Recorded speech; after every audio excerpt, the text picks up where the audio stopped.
kembali lagi dalam pelajaran bahasa Indonesia bersama Bapak di sini, Bapak Angga.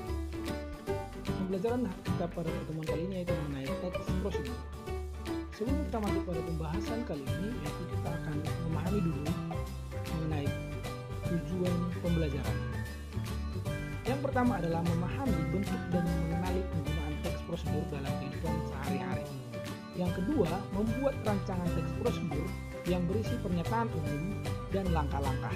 Selanjutnya, yang ketiga, memahami struktur dan kebahasaan teks prosedur dengan menganalisisnya. Dan yang keempat adalah mengembangkan rancangan teks prosedur yang utuh. Ya, kita akan memahami secara awal ya mengenai mengonstruksi teks prosedur.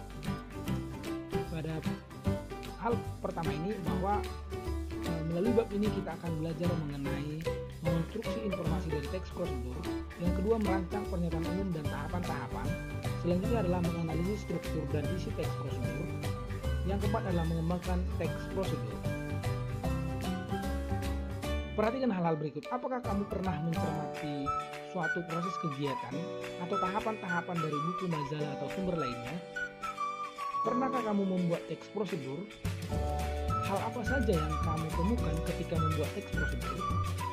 Dan mari kita cermati cuplikan-cuplikan berikut. Pada buku kita halaman 7 terdapat sebuah contoh teks prosedur, yaitu tentang menanam hidroponik. Ada 4 tahapan-tahapan atau langkah-langkah dalam menanam hidroponik.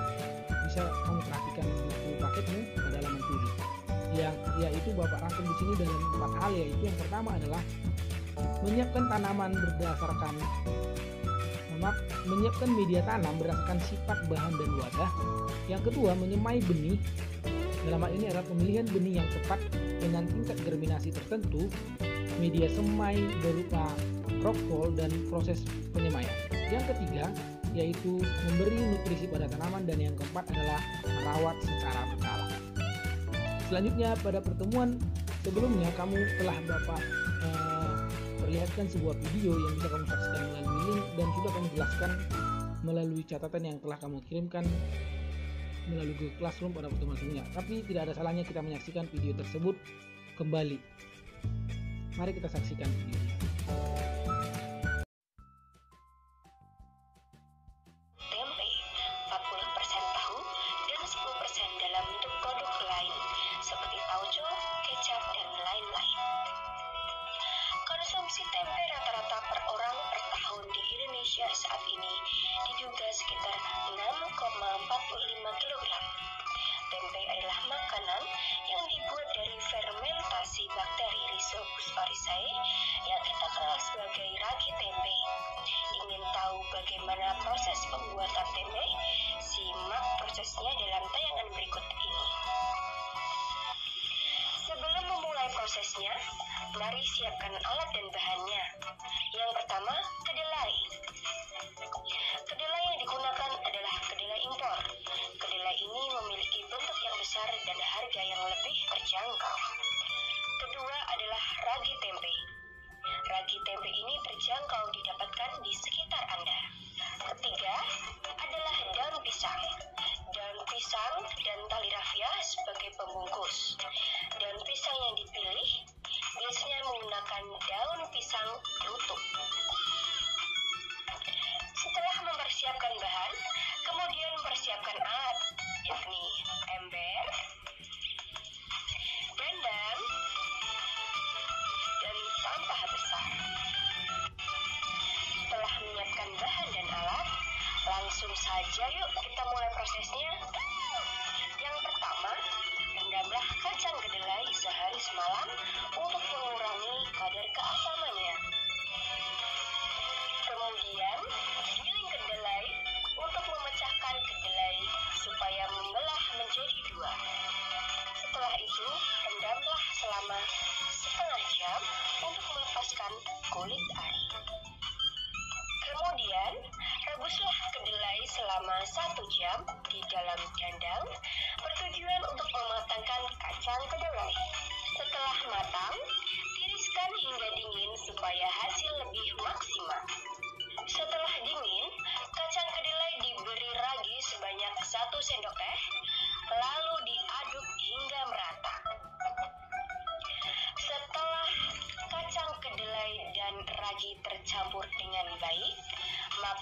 bungkuslah dengan daun pisang dengan jenis daun pisang utuh. Karena jenis daun juga akan memengaruhi rasa tempe.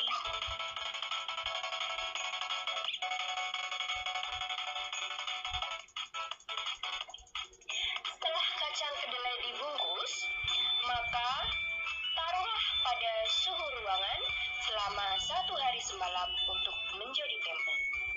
Jadilah tempe kedelai yang siap diolah menjadi berbagai macam masakan. Baik, terima kasih sudah menyaksikan video tersebut. Kiranya dapat kita cermati berdasarkan kedua contoh itu, baik contoh tadi tentang menanam hidroponik dan contoh pembuatan tempe yang bisa kita saksikan melalui video, bisa kita pahami bahwa itulah yang dinamakan dengan teks prosedur. Bahwa tadi bisa kita lihat bahwa teks prosedur itu selalu bisa atau selalu kita lihat dalam kehidupan kita sehari-hari. Oke, untuk itu maka dapat kita peroleh suatu kesimpulan bahwa ada beberapa yang menjadi tujuan daripada teks prosedur. Yang pertama adalah menggunakan alat yang benar. Jadi dengan menggunakan alat yang benar maka kita akan dapat menghindari kerusakan peralatan dan tidak membahayakan pengguna. Kemudian yang kedua, proses pembuatan akan lebih mudah dan cepat. Jika makanan, maka rasanya akan lebih enak. Maka jika itu adalah sebuah kerajinan tangan, maka hasilnya akan lebih rapi dan lebih menarik. Kemudian melalui teks prosedur maka sesuatu yang diharapkan tercapai secara benar, efektif, dan pelaksanaannya lebih murah. Jadi itulah kalau misalnya kita melaksanakan atau melakukan sesuatu sesuai dengan prosedur yang ada, kita akan bisa mencapai tujuan-tujuan tersebut. Selanjutnya bahwa bisa juga kita simpulkan beberapa ciri-ciri berdasarkan teks-teks prosedur atau berdasarkan video prosedur tersebut. Yang pertama bahwa prosedur itu berisi petunjuk atau cara. Yang kedua adalah bersifat informatif. Berikutnya adalah terdapat langkah-langkah yang berkelanjutan. Yang lainnya yaitu bahwa teks prosedur itu harus bersifat objektif dan logis, kemudian bersifat terperinci atau mendetail, penggunaan konjungsi waktu, dan yang terakhir adalah memuat kalimat imperatif atau kalimat perintah. Kemudian bisa juga kita simpulkan berdasarkan kedua contoh teks prosedur tersebut adalah ada di sini yaitu mengenai fungsi teks prosedur, ya, yaitu menyajikan informasi perihal langkah-langkah melakukan suatu kegiatan agar kita dapat mengetahui secara rinci langkah melakukan suatu kegiatan. Adapun beberapa hal yang menjadi jenis-jenis teks prosedur. Yang pertama adalah teks prosedur yang menjelaskan bagaimana sesuatu bekerja atau instruksi secara manual. Yang kedua adalah teks prosedur yang menginformasikan aktivitas tertentu dengan peraturannya. Kemudian yang ketiga adalah teks yang berhubungan dengan sifat atau kebiasaan manusia. Kemudian yang keempat adalah teks prosedur sederhana. Yang kelima adalah teks prosedur protokol. Dan yang keenam adalah teks prosedur kompleks.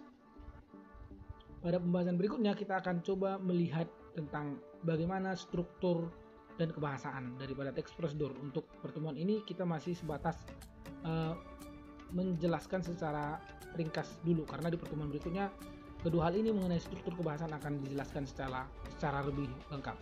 Mari kita simak struktur dan kebahasanya secara ringkas.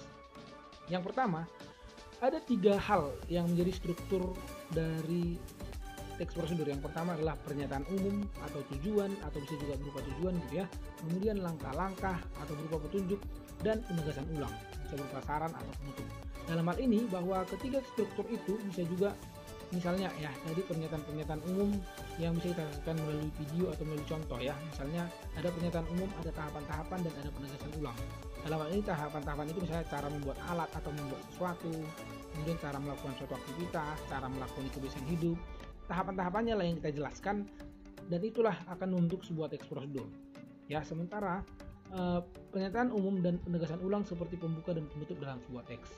Selanjutnya adalah kita melihat tentang ciri kebahasaan atau kaidah kebahasaan dalam teks prosedur. Ada 5 ya. Yang pertama adalah adanya penggunaan kata kerja imperatif, kemudian penggunaan kata-kata teknis, kemudian penggunaan konjungsi penjumlahan, kemudian deskripsi alat, dan kalimat perintah. Dapat kita ketahui secara umum dulu bahwa dalam menyusun teks prosedur ada beberapa hal yang perlu kita cermati. Yang pertama adalah terlebih dahulu kita menginventarisasi macam-macam kegiatan yang pernah atau biasa dilakukan. Yang kedua adalah menentukan tema kegiatan. Yang ketiga, membuat kerangka dalam bentuk topik-topik kegiatan secara garis besar. Yang keempat adalah mensistematisasi kerangka dengan benar dan mudah dipahami oleh pembaca. Selanjutnya yang kelima adalah mengumpulkan bahan-bahan, dan yang terakhir adalah mengembangkan kerangka menjadi sebuah petunjuk yang jelas dan lengkap.